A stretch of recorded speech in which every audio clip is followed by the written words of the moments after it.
more than 2 weeks since Venezuelan President Nicolas Maduro claimed re-election victory, the country's opposition is trying to keep up the pressure. Hoy quiero hablarte a ti. With opposition leader Maria Corina Machado calling for Venezuelans to take part in a mass global protest on Saturday.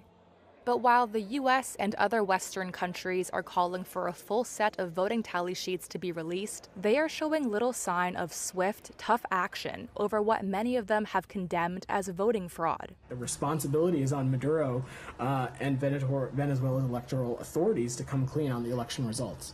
Both Maduro and opposition candidate Edmundo Gonzalez declared they won the July 28th vote. Protests against Maduro following the vote left at least 23 people dead and about 2,400 arrested, according to UN figures. The presidents of Brazil, Mexico, and Colombia are coordinating action while calling for full access to voting records. And a coalition including the U.S., Canada, Panama, and others are holding talks among each other and with Venezuela's opposition, people familiar with the matter said.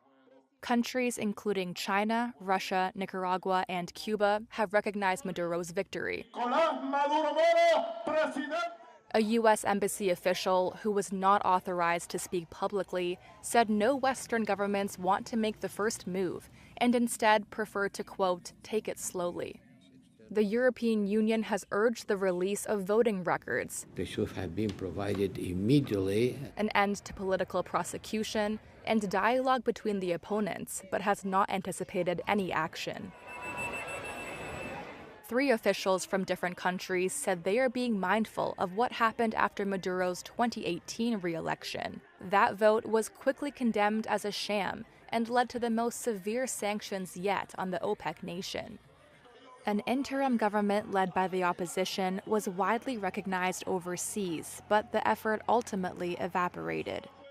The Biden administration has been keen not to complicate the way forward for the opposition as Venezuelans seek even small concessions from Maduro, a person familiar with Washington's thinking said. Democratic U.S. officials have threatened sanctions, but so far have held off on new punitive measures. Venezuela's foreign ministry and the U.S. Treasury Department did not reply to requests for comment. A review by Venezuela's Supreme Court is likely to take time and may not be impartial, given that it is packed by Maduro allies. Machado said on Tuesday America and Europe had been sending strong signals that they will stand by the opposition as long as it was needed. Esto debe ser rápido. She said this needs to be fast because obviously the regime wants to wear us out. Japanese Prime Minister Fumio Kishida said on Wednesday he will step down in September, ending a 3-year term marred by political scandals. The most obvious first step to show that the Liberal Democratic Party will change is for me to step aside. I will not run for the upcoming presidential election. I will continue to support the new leader who will be elected through the presidential election as a comrade. As the head of the organization, I have no hesitation in taking responsibility for a serious situation, the fundraising scandal caused by a Liberal Democratic Party member. His exit triggers a contest to replace him as president of the party and, by extension, become the leader of the world's 4th biggest economy.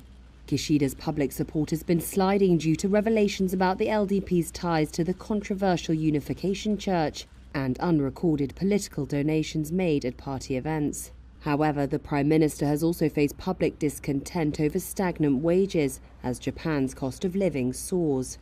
The new LDP leader will face challenges, including uniting the ruling party, managing inflation, and geopolitical tensions with China and the United States. Kishida is Japan's 8th longest-serving post-war leader and oversaw massive stimulus spending during the COVID-19 pandemic. However, he's stuck with the hawkish security policies of his predecessor Shinzo Abe, who was assassinated in 2022. Abe had unveiled Japan's biggest military build-up since World War II, with a commitment to double defense spending aimed at deterring neighboring China from pursuing its territorial ambitions in East Asia through military force. Samsung Electronics faces another strike this week. The company's biggest workers' union said Tuesday it would begin a 4-day strike from Thursday. It wants to pressure the company over higher wages and bonuses. It comes just weeks after talks with management fell through in July. Vice President of the National Samsung Electronics Union, Lee Hyun-kook, said the strike is strategically designed to damage the company. He said the union expects the company would not have enough backup office workers to support production lines during the planned strike. Samsung said in a statement it plans to ensure there are no production disruptions. It also said it would adhere to no work, no pay principles and continue efforts to resume talks. The union declared an indefinite strike in July, but it asked members to return to work in early August after talks with management fell apart. The tech giant said in late July the strike held that month did not disrupt production. The union has 36,500 members and makes up about 30% of Samsung Electronics' South Korean workforce. More Indian hospitals were disrupted on Tuesday as doctors continued nationwide protests against the alleged rape and murder of a trainee doctor in Kolkata. Authorities and the media say demonstrations for the deceased 31-year-old gained further momentum from the previous day. Thousands of patients were left without care across the country. Kolkata state officials said emergency services remained suspended in almost all of their government-run hospitals. And over 8,000 government doctors joined the strikes in the western Maharashtra state, halting all hospital departments except emergency services.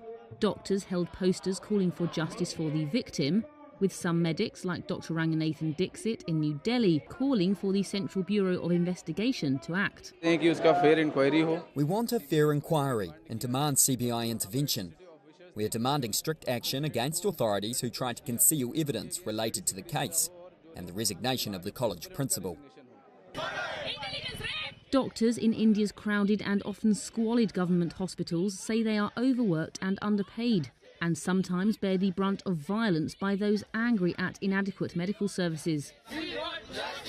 Medics maintain their workplace environment is unsafe, even after the weekend arrest of a police volunteer in Kolkata for the doctor's murder. A Health Ministry spokesperson did not immediately respond to a request for comment. Protesting Dr. Abdul Wakim Khan. The principal of the college who made reckless statements about the incident was merely transferred out of the college. We're demanding his termination, not transfer. We're also demanding the death penalty for the criminal caught in the case.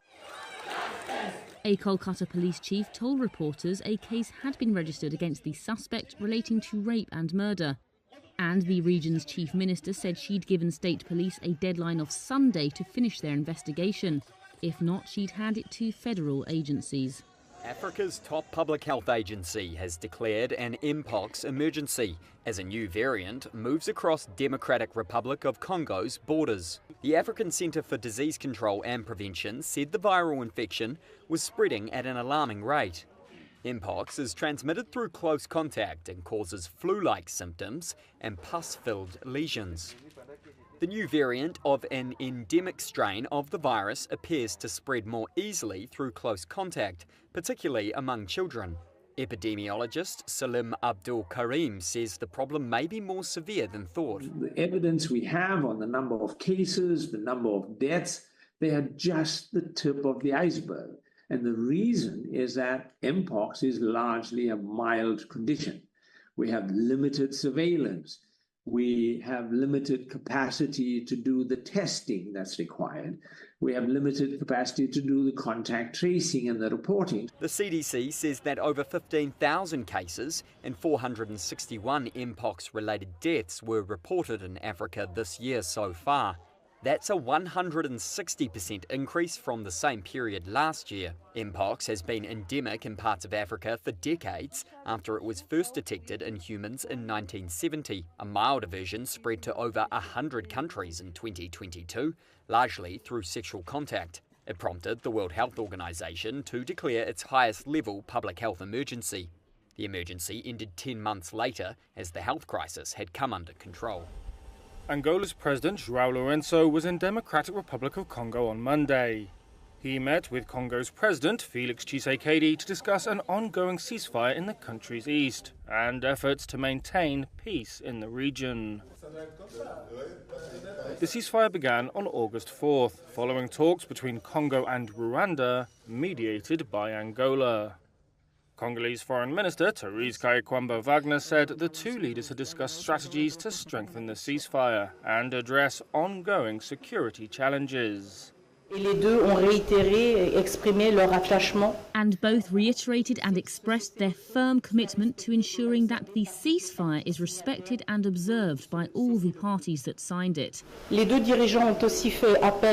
two leaders also called for all other ongoing efforts to create an environment conducive to a lasting resolution to the conflict.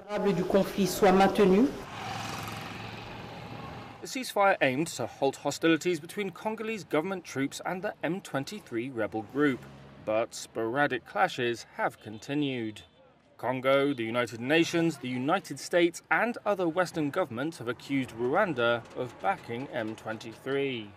Rwanda vehemently denies the accusations that have heavily soured relations with its neighbour. The conflict in North Kivu province has forced more than 1.7 million people to flee their homes. That's contributed to a record 7.2 million displaced persons across the country, according to United Nations estimates, due to various conflicts.